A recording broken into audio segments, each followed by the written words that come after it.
For the June 28th releases, we have Yesterday, starring Himesh Patel, who is in different British TV shows such as Damned, The EastEnders, which is my mom's favorite show, Luminaries, which is upcoming TV show, and The Aeronauts, which is a movie coming up in October of this year.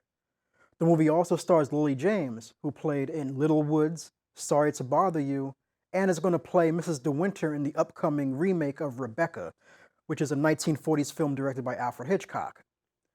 She was also in Mamma Mia, Here We Go Again last year, where she played young Donna.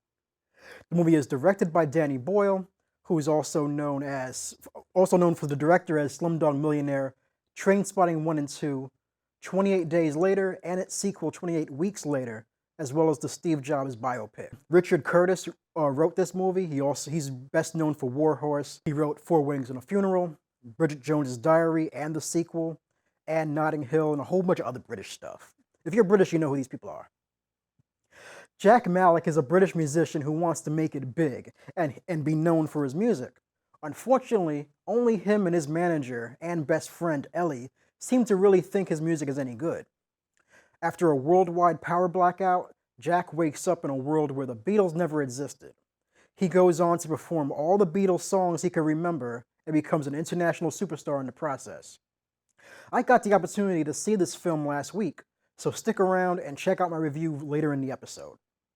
Annabelle Comes Home is the third film in the Annabelle franchise, which is itself a part of the Conjuring cinematic universe, which also includes The Nun. The movie stars Vera Farmiga from Godzilla King of the Monsters and When They See Us, and Patrick Wilson from Aquaman. These two play Lorraine and Ed Warren. McKenna Grace, who was also in Captain Marvel, plays their daughter Judy. The film is directed by Gary Dauberman and co-written by James Wan. This is Dauberman's directorial debut, but he has a long list of writing credits. He wrote the other two Annabelle movies, he wrote It Chapters 1 and 2, he wrote The Nun, and he created the Swamp Thing TV series. So he's been doing a lot of work. In this movie, Ed and Lorraine Warren seek to keep Annabelle from doing any more harm. To do this, they keep the doll in a sacred glass case, which has been blessed by a priest, which is supposed to prevent the evil doll from escaping. But Annabelle still manages to awaken anyway, and the evil it contains awakens all the other evil spirits in the room, and they all have their sights set on the Warren's young daughter.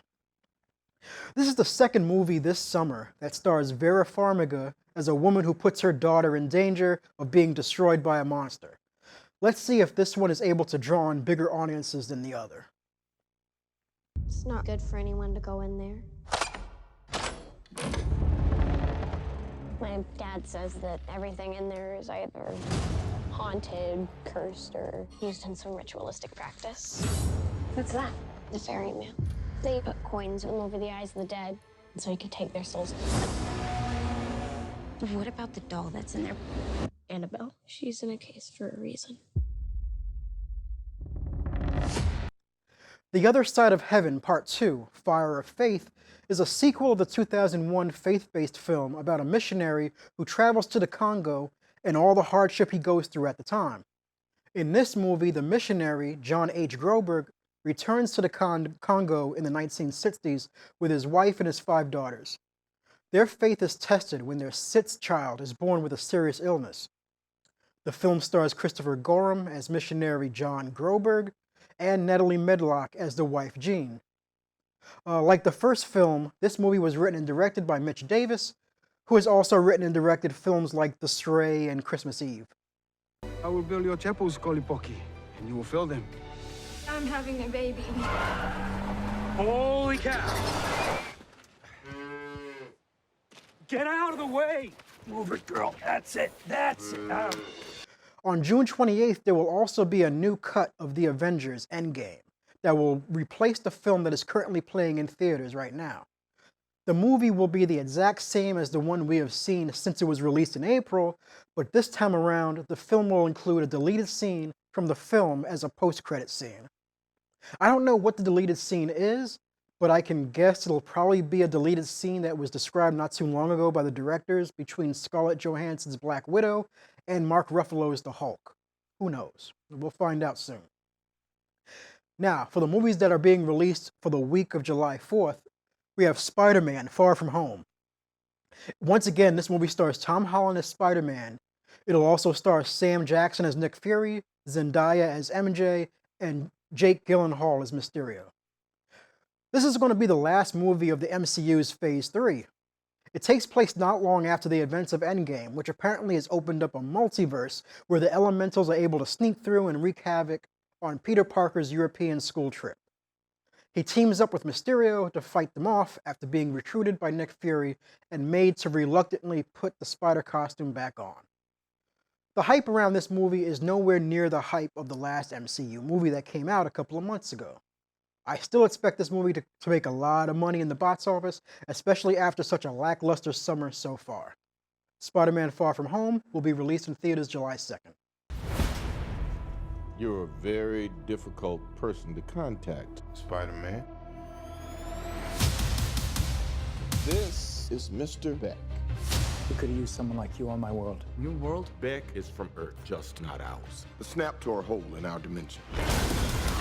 You're saying there's a multiverse? We have a job to do, and you're coming with us. Midsommar is Ari Aster's follow-up to last year's horror hit, Hereditary. It stars Florence Pugh and Jake Rayner as an American couple who attend a Swedish midsummer festival with friends after they experience a death in the family.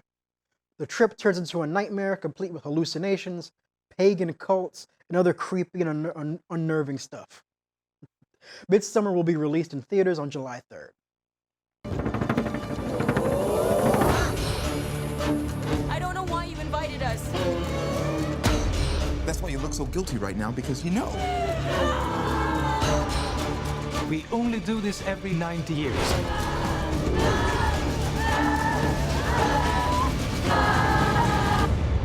I was most excited for you to come.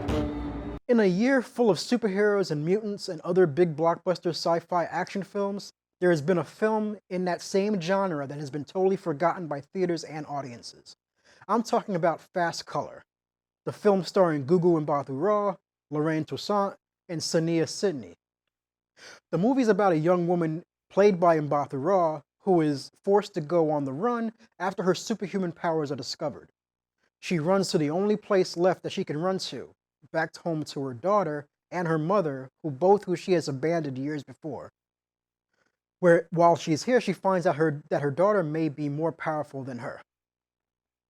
Despite having to do with superpowers and other sci-fi elements, it is a story about the strained relationship among 3 generations of black women.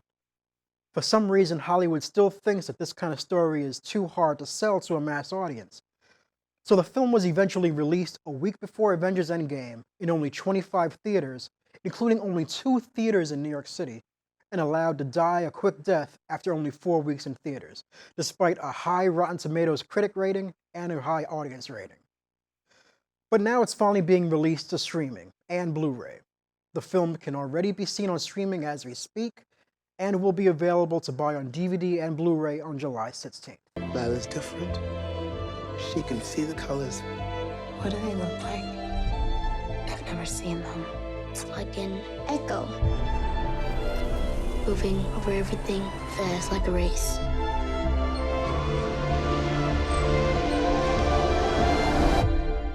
It's gotten harder for us to stay in hiding. You just saw a segment of the Bronx Movie Club hosted by me, Justin McCullough. If you like what you see, please do not hesitate. Click on the subscribe button down below, click on the little bell up there, and click the like button because you obviously like the program. You can see other segments of my show, which I have in my video section. I have the most anticipated movies of 2019. I have some reviews that you would like to watch, things of that nature. And you can also catch me on social media. I'm on Instagram, Twitter, Stardust, Letterboxd, you name it, I'm there. So, yeah, I'll see you soon.